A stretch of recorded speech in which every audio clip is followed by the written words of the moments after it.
জাগরণে সকলকে স্বাগত জানাই। আশ্বিন মাসে কোজাগরী লক্ষ্মী পুজোর দিনে ঠাকুরের অগ্রজ রামকুমার চট্টোপাধ্যায় ভুরশুভ গ্রামে যজমান গৃহে মায়ের পুজো করতে গিয়েছিলেন। রাত গভীর হয়ে গেছে, কিন্তু রামকুমার ফিরলেন না দেখে মা চন্দ্রমণি দেবী খুব চিন্তিত হলেন। একসময় ঘরের বাইরে এসে দাঁড়ালেন ছেলে আসছে কি না দেখার জন্য। চারদিকে জ্যোৎস্নার আলো, পথঘাট জনশূন্য।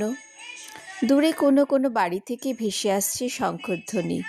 কিছুক্ষণ একভাবে দাঁড়িয়ে থাকার পর চন্দ্রমণি দেবীর মনে হলো বড় মাঠ পেরিয়ে ভুরশুপুর দিক থেকে কেউ কামারপুকুরের দিকে আসছে। ছেলে আসছে ভেবে কয়েক পা এগিয়ে আসলেন চন্দ্রাদেবী।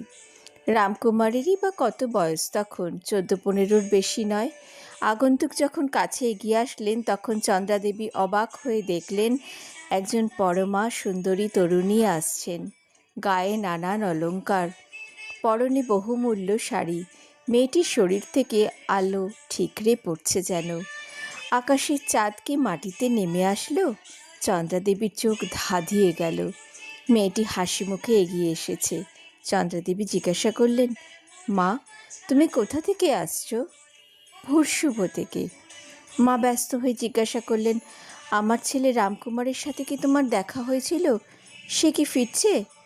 অপরিচিতা রমণী রামকুমারকে চিনবেন কি করে তা একবারও চন্দ্রাদেবীর মনে হলো না। কিন্তু রমণী তাকে অভয় দিয়ে বললেন, হ্যাঁ, তোমার ছেলে যে বাড়িতে পুজো করতে গিয়েছে আমি সেই বাড়ি থেকেই এখন আসছি। ভয় নেই, তোমার ছেলে এখনই আসবে। চন্দ্রাদেবী এবার আশ্বস্ত হলেন।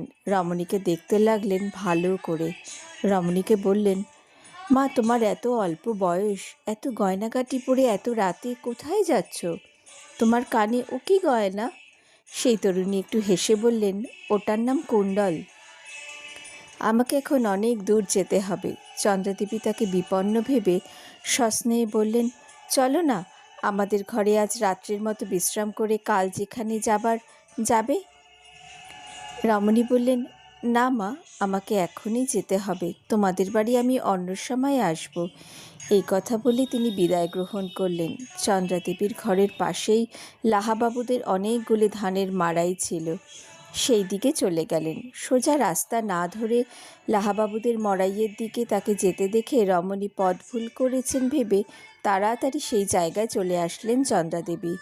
কিন্তু তন্ন তন্ন করে খুঁজেও আর তাকে দেখতে পেলেন না। তখন তিনি ভাবলেন যে লক্ষ্মীদেবীকে দেখলাম নাকি। কোজাগরীর রাতে তিনি বেরিয়ে পড়েন, ভাগ্যবান ভক্তের ঘরে যান। তিনি কথা দিয়েছেন সময় হলে আসবেন।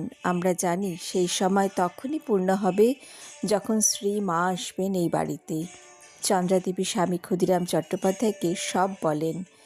এমন সময় রামকুমার চলে আসেন। জননীর কাছে সব শুনে তিনিও অবাক হলেন। এই ঘটনা ঠাকুরের জন্মের আগের কাহিনী। চন্দ্রাদেবী দেবতাদের দেখতে পেতেন। সবার এমন অলৌকিক শক্তি থাকে না। যাদের মন অনেক উচ্চ স্থানে থাকে তাদের অনেক কিছু দর্শন হয়। সাধারণ মানুষের মন থাকে নিচে, তাই কোনো রকম দিব্য অনুভূতি তাদের হয় না। তারা কিছু বুঝতেও পারে না। তাই আজ এ পর্যন্তই। সকলকে জানাই কোজাগরী পূর্ণিমার প্রীতি ও শুভেচ্ছা। সকলে ভালো থাকবেন, আমাদের পাশে থাকবেন।